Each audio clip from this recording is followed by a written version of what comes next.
Hello everyone, and welcome to my channel. I'd love it if you could leave a comment letting me know where you're listening from around the world. Also, don't forget to like and subscribe if you're enjoying this video. Story 1. When my wife and I bought the old house on Bradford Lane, it felt like stepping into one of her Pinterest boards. Original 1930s hardwood floors, crown molding with hand-carved details, a wraparound porch straight out of a Hallmark movie. She fell in love the second we walked through the door. Me, I was focused on the usual stuff: plumbing, roofing, termites. The home inspector said it was solid. No red flags, no mold, no foundation problems. Everything checked out. I should have known then. That was the first sign. Nothing is ever that perfect. The weird thing started on move-in day. We were hauling boxes up the hallway when I looked up and noticed a faint square in the ceiling, about 3 feet wide, perfectly centered, like an attic access panel. But there was no string to pull, no ladder, and the inspector hadn't mentioned any attic. I pulled out the blueprint we'd gotten during the purchase. Nothing there either. According to the layout, the space above the hallway was just dead air between the roof and ceiling. Empty. But that square, it looked too precise to be an accident. 2 days later, after my wife had gone to bed, I dragged out the ladder from the garage. I positioned it under the panel and pressed gently upward.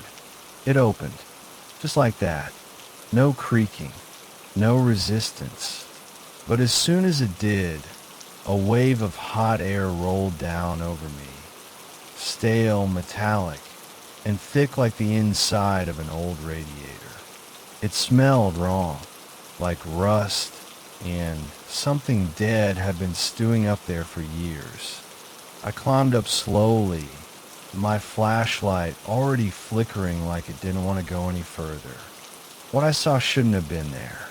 It wasn't an attic. There were no beams, no insulation, no signs of construction or purpose. Just 4 smooth, gray walls, perfectly symmetrical and cold to the touch despite the heat in the air. There were no windows, no dust, no cobwebs, no insects, just a chair. A single wooden chair placed dead center in the room, facing the corner, and sitting on the chair was a cassette tape. Old, dusty, unlabeled except for one thing written in red ink, smeared like it was done with a trembling hand.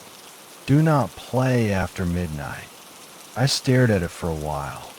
The air felt heavier the longer I stayed up there, like the room itself didn't want me in it. Of course I brought the tape down. I didn't have a cassette player. Who does anymore? But my neighbor, an older guy, had one from the 80s. I told him it was for a home movie. He lent it to me with a smile and a wink, probably thinking I was uncovering some long-lost wedding footage or something innocent. At 11:47 p.m., I popped it in and pressed play. The sound was faint at first, just white noise, like the ocean from far away. Then a man's voice came through, shaky, raspy, not just scared, broken. If you're hearing this, it knows you found the room. Don't let it mark you. Don't let it speak your name. That was it. Then static again. My hands were cold. I didn't realize until later that I'd been holding my breath through the entire message. That night, around 2:30 a.m., I woke up to a creaking sound. Not from downstairs, not outside, above me, from the attic. I lay still, staring up at the ceiling, heart pounding in my throat. My wife stirred next to me, but didn't wake up. I told myself it was the house settling, just Oldwood doing what Oldwood does. Then it happened again. Creak, creak, like slow, deliberate steps. I climbed out of bed, went to the hallway, and just stood there beneath the panel. I didn't open it. I didn't even breathe. I just stared. Then I heard it. Not from above this time. From the air vent in the wall beside me. A whisper. Faint. Dry. Emily. My wife's name. I ran back to the bedroom and shook her awake. She was groggy, irritated, until she saw the look on my face. I told her what I heard. She didn't believe me. Not really. But she didn't sleep that night either. The next day, I sealed the attic with nails and plywood, covered the entire square with plasterboard, and painted over it. I wanted to pretend it wasn't there, that it never had been. But the house wouldn't let us forget. The whispers didn't stop. They came from the vents, the walls, the drains, always faint, but clear enough to hear when the room was quiet. They said her name, then mine, then other names, names we didn't recognize.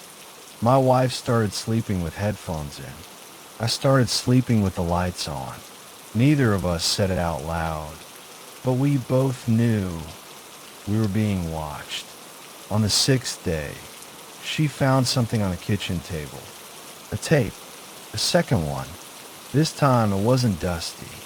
It was clean, brand new. It had our last name written on it. We packed up and left that same night. Didn't even wait for morning. That was 2 years ago. We live in a new place now. Different city. Different everything. We haven't spoken about the house on Bradford Lane since.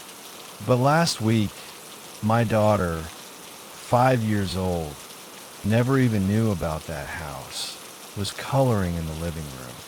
She looked up at me, smiled, and said, "Daddy, a man in the wall said my name last night. He told me to tell you hello." My blood ran cold. I didn't ask questions. I didn't make a scene. That night, I moved her crib into our room, because I know what this is.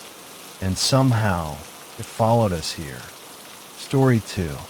After the divorce, I needed quiet more than anything. The kind of quiet that doesn't just fill a room but wraps around you like a thick coat. The townhouse I found was modest, old but solid, tucked away at the end of a narrow street lined with identical red maples. It came partially furnished, which was perfect.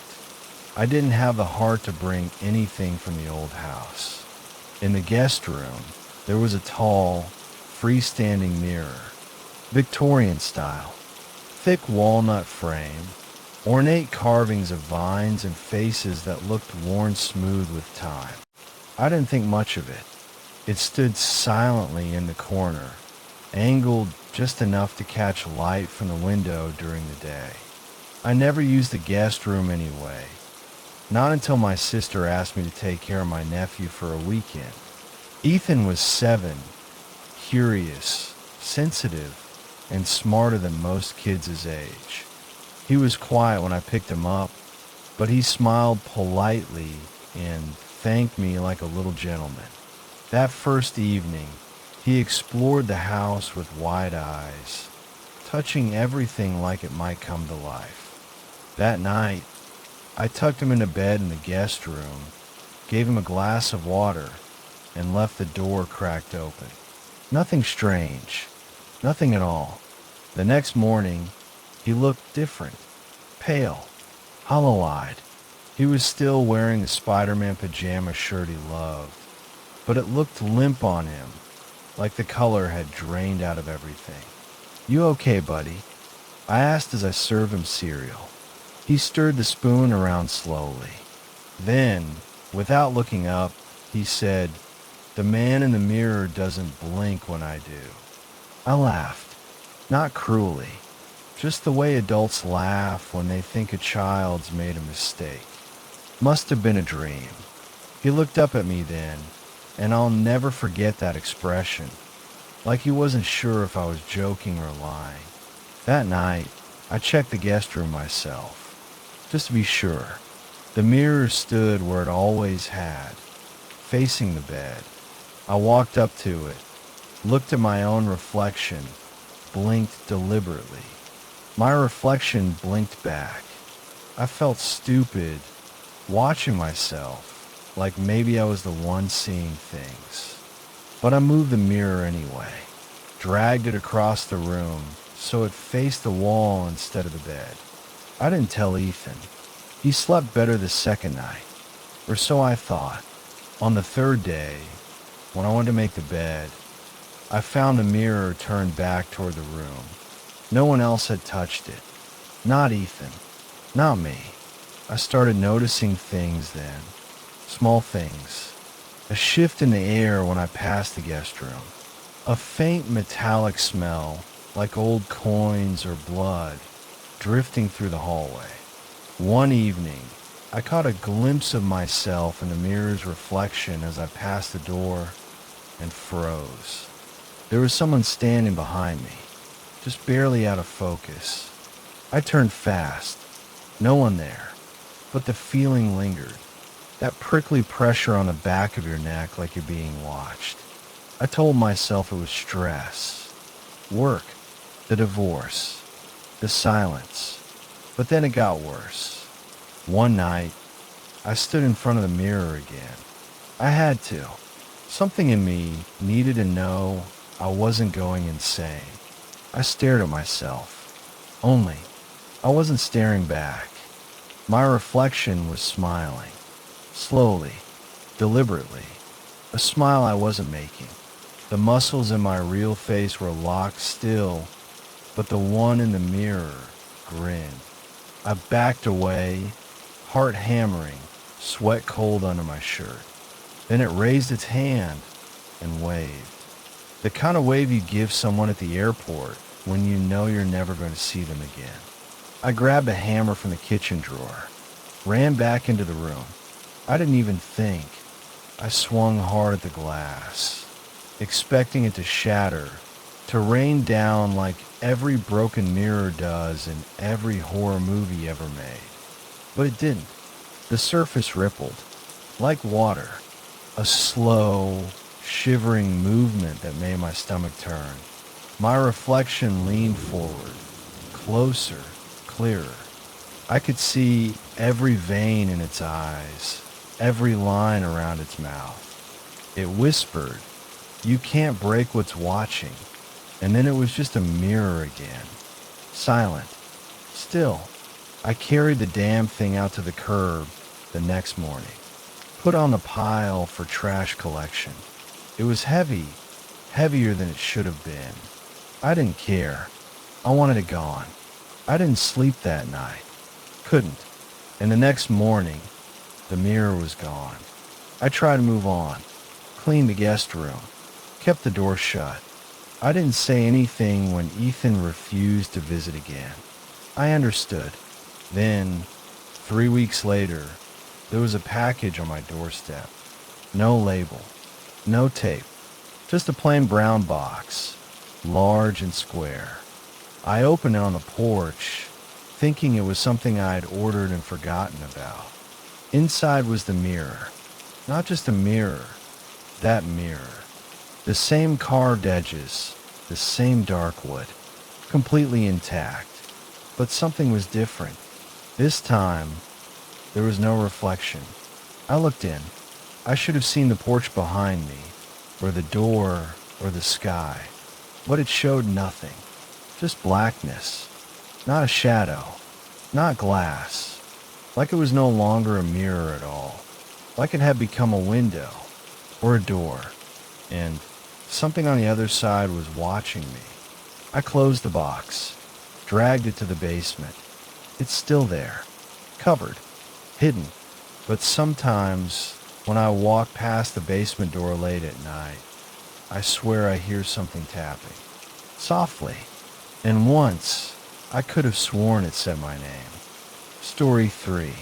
When you're broke, heartbroken, and trying to stitch yourself back together with cheap beer and dollar ramen, you don't ask a lot of questions. You take what you can get. That's what brought me to Unit 6B at a rundown, gray bricked building on the edge of a neighborhood no one walks through after dark unless they've got nowhere else to go. The rent was stupid cheap. Like, this must be a scam cheap. No deposit. No background check. The landlord, a man named Griggs, barely looked me in the eyes when he handed me the keys. The lease was on crumpled paper, printed halfway off the page like it had been copied 100 times. But I signed it. I remember one thing standing out on that paper. Under no circumstances open the red door at the end of the hallway. That line was handwritten in thick red ink, circled 3 times like someone had nearly torn the page with the pen. The rest of the lease was full of weird rules too. No pets, no overnight guests, no loud music, and do not disturb neighbors after dark. But the red door thing, that stuck in my head. When I asked Griggs about it, he let out this sigh like someone who'd spent years explaining the same thing over and over to people who never listened. He rubbed his temples and muttered, "Just don't. Trust me. Don't even knock on it. Pretend it isn't there." So I tried. For the first few weeks, I ignored it. My apartment smelled like old wood and damp clothes. The radiator clicked all night like it was counting down to something, and the hallway lights flickered even when they weren't supposed to. But I kept my head down. I was just glad to have a roof. But curiosity is a disease, you know? Every time I walked past that door, at the far end of the hallway, next to a burnout sconce, it looked worse. The red paint was peeling in strips, curling like sunburnt skin. There were deep scratches around the knob, like someone, or something, had tried to claw their way in, or out. One night, I couldn't help myself. I'd had a few beers, and I was spiraling down some dark thoughts anyway. The kind of thoughts that whisper, "Go ahead. Open it. What's the worst that could happen?" I grabbed the spare key that was taped under the sink. The one Griggs never mentioned, but clearly meant for that door. I walked barefoot across the cold hallway floor. The building was silent, like it was holding its breath. When I put the key in, the lock clicked open with almost no resistance. The door creaked when I pushed it, not the usual kind of creak. It sounded wet, like we'd soaked in something thick. Beyond the door was a narrow stairwell leading down, way farther than this building should allow. The air changed instantly, cold and damp, like the inside of an old well. My phone had no signal. The flashlight flickered like it didn't want to work, but I still went down. Every step groaned under my weight. The farther I descended, the more I felt it. That feeling like you're being watched. Not from above, from below. And I swear, I heard something moving in the dark. Not footsteps, dragging, like nails or bones being pulled across stone. Finally, I reached the bottom. A concrete room. No windows. The only light came from a dusty overhead bulb, swaying like it was afraid. The walls were lined with old televisions. Boxy ones. Some stacked on top of each other. Others sitting on rusted shelves. Most were off. Dead screens staring at nothing. Except one. That TV was on, playing a grainy black and white video of me. Sleeping. I laughed at first. A nervous laugh. Thought maybe I was drunk. Maybe it was a prank. But the video kept changing. I saw myself eating cereal, brushing my teeth, standing in the mirror. I started sweating. My heart raced. Then the video changed. I was watching myself walk through the hallway, holding the key, opening the red door, descending the stairs. The last image, it froze. A still frame of me, at the bottom of the staircase. My face twisted in terror, mouth wide open, screaming. I didn't wait. I ran up those stairs like hell itself was chasing me. I slammed the door shut and locked it 3 times. I put a chair against it, then the couch, then every damn piece of furniture I owned. The next morning, I tried to call Griggs. His number didn't exist anymore. I went to the leasing office. It was boarded up. Looked like it had been abandoned for years. I asked the neighbor across the hall, some old man who'd never said a word to me before. He just shook his head and said, "Son, that door's been locked since '88. You shouldn't have touched it." I left that night. Didn't pack. Didn't care. I checked into a motel across the city. Paid cash. Figured I could stay there for a while and disappear from whatever the hell I'd stirred up. But yesterday my buzzer rang. It was past midnight. I looked through the peephole. No one was there, but something had been left on the doormat. A boxy, portable TV, the kind with rabbit ears. It was on, playing footage of me, sleeping, and just before I slammed the door, the screen showed me waking up, opening my eyes, staring straight at the camera, and smiling.